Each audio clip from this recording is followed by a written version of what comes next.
So Faz akan ambil True Fits Night Duty. Dah berapa malam dah Faz ambil True Fits ni kerana ianya dapat membakar lemak. Fatimah tolong buka.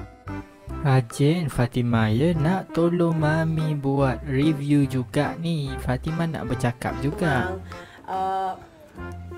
Okey, melatonin ashwagandha root ni dapat membantu kita untuk Fatimah busy bukan main lagi ya. Nak tolong buka kotak tu sebenarnya. Tu yang Fatimah busy sangat tu. Dadah. Okey. Fatimah, awak ni bijak tak? Tak. Mami terhibur tengok gelagat Fatimah ni ya. Pandai Fatimah buat lawak sampai Mami terhibur.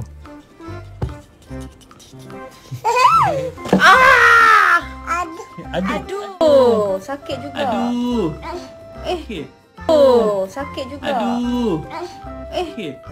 Kaki Fatimah sakit ni ya. Bila sakit terus tunjuk kaki yang sakit tu dekat daddy ya.